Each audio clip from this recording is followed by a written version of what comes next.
Olá, seja muito bem-vindo, muito bem-vinda. Começando agora o segundo episódio do nosso podcast, Podcast, porque vem de catecismo. E o intuito desse nosso momento, desse nosso bate-papo, é realmente nos aprofundar sobre a nossa igreja, a nossa fé católica. E hoje eu estou aqui com uma pessoa muito especial, missionário redentorista, diretor da TV Pai Eterno e também apresentador do Parlatório. Seja bem-vindo, Padre Rafael Vieira. Muito obrigado, Vanessa. Uma alegria muito grande participar aqui, tanto desse podcast, né? Podcast, que é de catecismo, né? Como também de poder estar acompanhando a realização do nosso quiz, que está sendo uma maravilha. Padre, eu falo, domingo lá em casa a gente já tem um programa favorito, viu? A gente almoça, tá ali reunido em família, liga a TV Pai Eterno e fica ali, ligadinho. E não pode sair antes de acabar, porque todo mundo quer ver quem ganhou. O senhor percebe esse sucesso do programa acontecendo também? Eu percebo e fico muito feliz, porque, na verdade, o que está acontecendo lá na sua casa, está acontecendo na minha casa também. Olha! Eu, no domingo passado, conversei com a minha mãe e com a minha irmã do meio. E elas falaram o tanto que está assim, até as crianças esperando a hora em que vai começar o nosso quiz. Então, essa repercussão é gratificante. É a gente ter a certeza que, pelo esforço que fizemos, a gente acertou a escolha, o formato, o modo como nós estamos apresentando o nosso quiz. Padre, o senhor que é diretor da TV, eu quero que o senhor diga pra gente como que surgiu, né, essa ideia, nesse formato, com essa dinâmica que está tendo o nosso quiz. Então, nós pensávamos, Vanessa, de chegar a uma resposta para uma pergunta que nos persegue o tempo todo, que é como agradar, como levar até as nossas famílias, como levar ao devoto do Pai Eterno, como também todas as outras pessoas que acompanham a TV Pai Eterno, como levar a eles uma oferta de um programa lúdico, quer dizer, uma forma de brincar, a gente trazendo uma formação. É claro, o formato de quiz é muito conhecido, as televisões todas fazem, ou grande parte delas faz esse tipo de programa. Mas nós não achávamos o nosso jeito. E aí, uma coisa que eu gosto muito de registrar, porque me parece fundamental quando a gente vê o resultado, é que aqui na TV Pai Eterno nada é assim da cabeça de um só. Alguém trouxe, que foi o irmão Diego, que trouxe essa ideia do quiz, e nós jogamos aquilo na mesa, com participação de todos, com todos os envolvidos, assim, que tem responsabilidade sobre o conteúdo, um criticando, o outro dizendo, assim não dá, assim pode ser e tal. E com esse esforço coletivo, com esse esforço que, do ponto de vista da fé, a gente chama comunitário, nós chegamos a essa formatação que é um sucesso. As pessoas se divertem e as pessoas aprendem. É verdade, tem sido realmente isso que acontece. Padre, e o senhor assistiu semana passada, no domingo, né? Sim. 2 grandes santuários aqui da nossa região, da nossa grande Goiânia, né? Participando. Santuário Basílica da Sagrada Família e também o Santuário Basílica do Perpétuo Socorro. Como que foi essa emoção acompanhar? Até porque o senhor tem assim, o coração ligado à Nossa Senhora do Perpétuo Socorro. Muito ligado, e também à Sagrada Família. E principalmente no momento atual, porque eu tenho 2 grandes amigos que estão como reitores. Eu sou um amigo desde os primeiros anos de seminário do Padre Adon Dias Guimarães, que é o reitor do Santuário Basílica de Nossa Senhora do Perpétuo Socorro de Campinas, e um grandíssimo amigo desde o tempo que ele era seminarista, que é o Padre Rodrigo, que é o reitor do Santuário Basílica da Sagrada Família. Então, eu vejo também o reflexo desses 2 grandes evangelizadores que são meus amigos. E vi ali, durante o programa, a presença de representantes desses 2 santuários, me deixou cheio de emoção. Então, eu gostei muito. Depois também você falou uma coisa importante, eu tenho minha vida muito ligada a Nossa Senhora do Perpétuo Socorro. É um dos títulos de Maria que mais me aproxima do mistério da fé, porque a gente vive constantemente precisando do socorro de Deus e Nossa Senhora é aquela que consegue esse socorro para nós, é a nossa intercessora, não é? Sem falar também que a Sagrada Família inspira tanto, não é? É um modo de viver, é um modo de ser família. Então eu achei que esse programa do domingo foi um programa assim que juntou, você está vendo? A gente faz uma brincadeira e junto dela vem toda essa inspiração bonita para a nossa vivência cristã. É verdade, padre. E eu também tive meu coração meio dividido ali, viu? Porque foi ali no Santuário Basílica de Nossa Senhora Perpétua Socorro que eu comecei minha fé, que eu fui batizada, recebi primeira comunhão e que eu iniciei, né, assim, a minha caminhada na igreja. E é na Basílica Sagrada Família, onde eu e minha família hoje a gente participa. Então, assim, tinha torcida para todo mundo.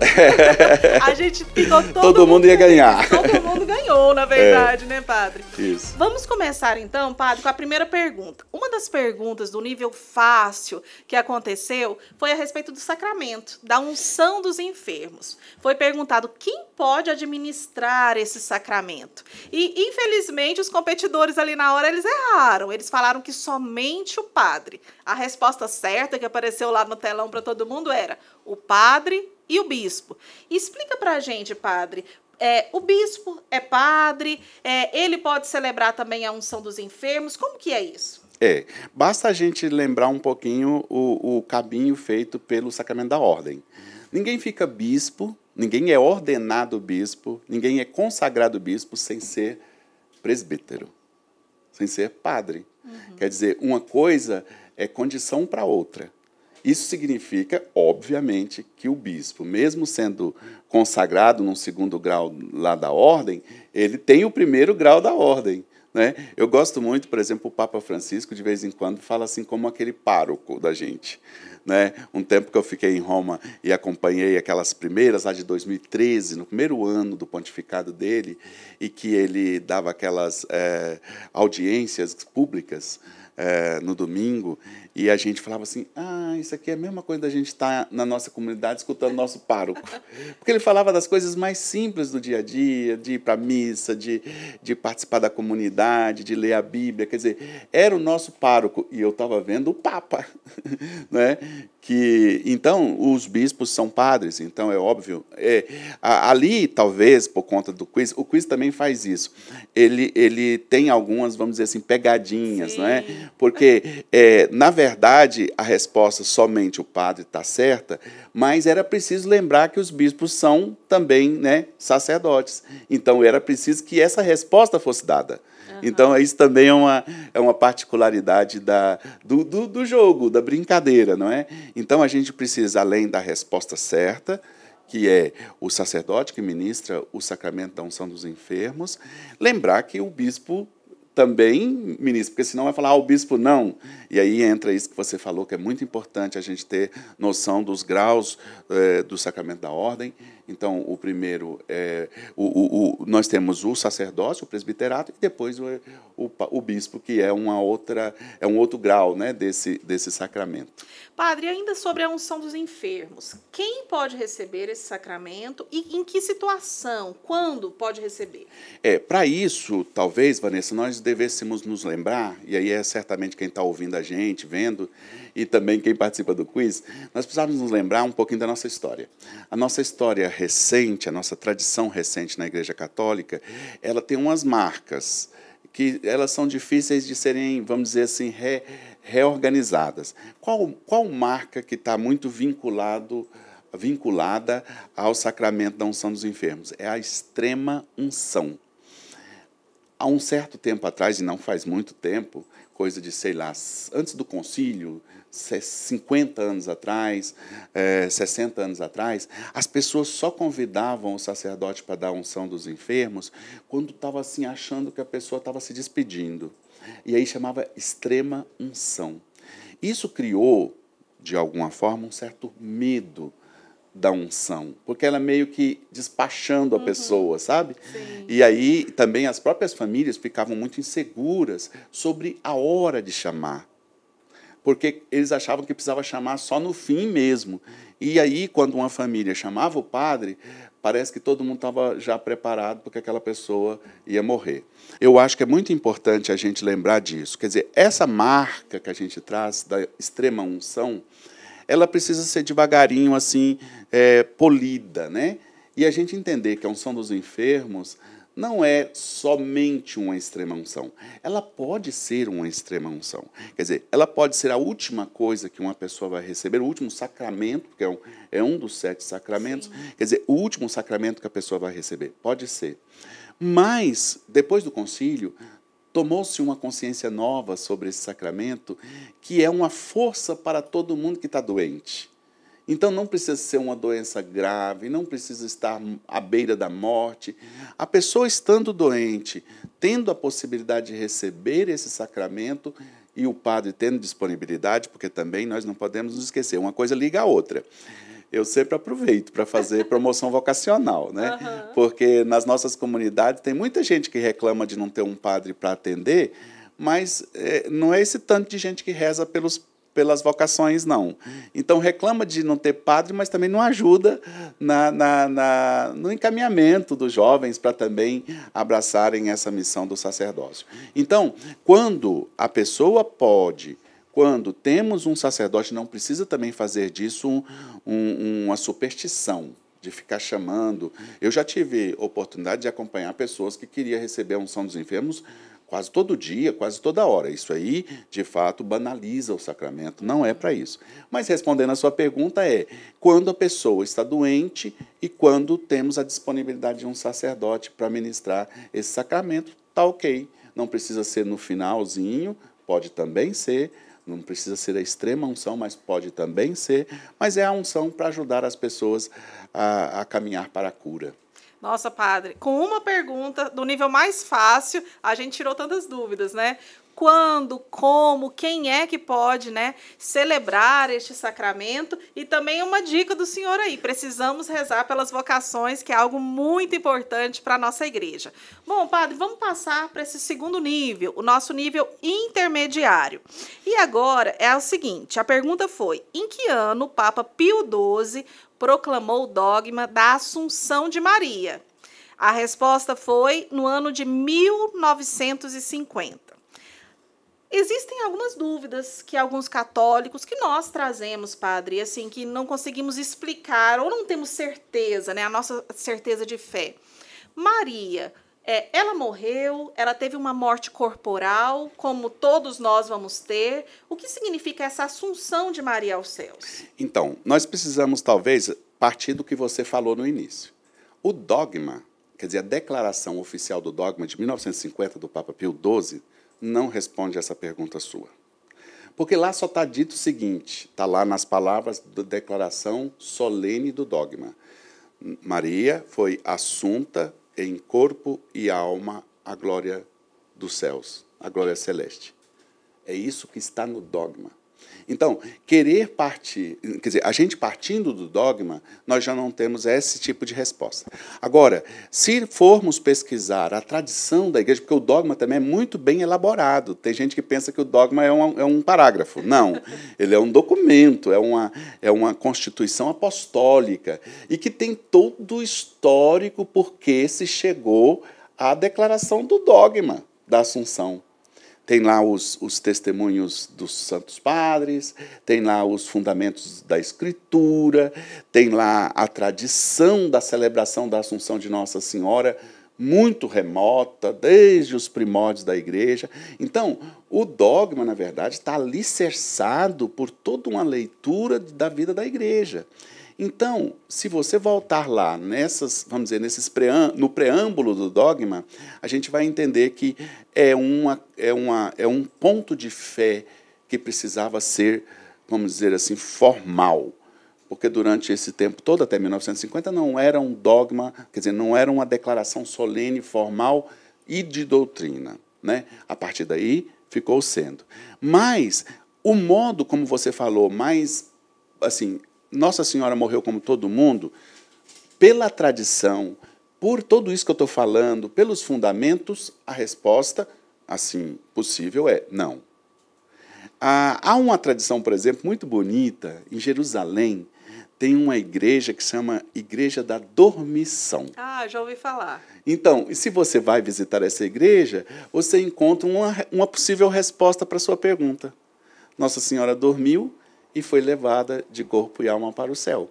É o que a gente pode rezar lá naquela igreja de Jerusalém. Uhum. que chama a igreja da dormição. Então, vamos dizer assim, um dos fundamentos que a tradição nos traz é que Nossa Senhora não passou pela morte como nós passamos, ela dormiu e ela foi levada de corpo e alma, que é o que está escrito no dogma. E agora chegou o tempo, né, a hora de fazermos o nosso nível hard, né, que são as perguntas mais difíceis, padre. E é o seguinte, uma das alternativas foi uma pergunta sobre Bíblia, que perguntou assim: quais das alternativas têm livros do Antigo e do Novo Testamento? E a resposta correta era Gálatas, Apocalipse, Jó, Atos dos Apóstolos, Tito e Filemão. De todos estes livros da Bíblia que eu falei, somente o livro de Jó que faz parte do Antigo Testamento.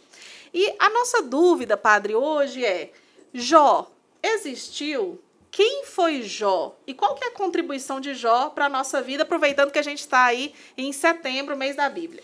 Nossa, é um dos livros mais encantadores. Sabe por quê? Porque esse livro, o livro de Jó, ele trata de uma realidade humana recorrente na vida, que é a dor, que é a tentação de achar que Deus nos abandonou, que é o que aconteceu. O Jó tinha de tudo, a figura do Jó tinha de tudo e, de repente, perdeu tudo, inclusive a saúde. Foi. Então, é um livro encantador, porque a gente vê a perseverança de um homem de fé. Tem uma expressão do livro de Jó que eu acho hoje ela assim consoladora, que é: Deus deu, Deus tirou. Bendito seja Deus. Bendito seja Deus. Quer dizer, o fato da gente passar por alguma provação, o fato da gente se sentir, às vezes, injustiçado, isso não devia abalar nossa fé. Não é? Acontece também coisas ruins na vida, porque a gente tem sempre aquela coisa de achar que, não, eu faço, eu me esforço, por que coisas assim acontecem comigo? Como se eu não pudesse, não é, viver isso. E o livro de Jó traz esse consolo do homem que perdeu tudo. E os amigos que visitam Jó, aliás, você falou do mês da Bíblia, é bom a gente lembrar para o pessoal passar um pouquinho os olhos lá. É um livro curtinho, facílimo de ler, mas os amigos visitam ele e, de algum modo, tentam o Jó a pensar que Deus não é justo, não foi justo com ele. Então, é um livro encantador. Agora, a pergunta sobre ele existiu, ele não existiu, aí a gente, quando estuda a Sagrada Escritura e quando vai para os livros sapienciais, né, que é onde está o livro do Jó, a gente entende que tem muito recurso literário. Pode ser uma ficção, no sentido, é um personagem criado. Mas pode, da mesma forma que a gente pode falar que pode ser, a gente pode dizer, pode ser histórico, pode ser... Quer dizer, na Sagrada Escritura, a gente precisa, quando olha com os olhos da fé, os olhos ateus não nos deixam perceber isso. Nem os fundamentalistas também, que ficam dizendo que tem que ser. Não, os olhos da fé nos fazem crer que pode ser, que pode não ser, mas de todo jeito é muito bom, né? Agora, eu prefiro acreditar que é um personagem real. Eu prefiro. Entre essas teses, eu acho que foi uma vida vivida, foi um testemunho coletado de uma vida real, concreta, que produziu um livro tão inspirador. E que a gente aproveita hoje, né, padre? Na nossa vida, na nossa realidade, na dificuldade que a gente vive. Então fica aí a dica para você que nos acompanha, leia o livro de Jó e vamos crescer juntos na nossa fé. Padre Rafael, eu quero agradecer, viu, a participação do senhor e convidá-lo já para estar em outros momentos aqui com a gente. Olha, eu agradeço também por ter me convidado. E a hora que me chamar, eu venho. Ó, combinado. Ok. E para você, o nosso grande abraço. Domingo, às 2h30, nosso quiz é o nosso programa favorito, hein? E aí a gente se encontra na próxima semana aqui para falar mais sobre o próximo episódio. Até lá!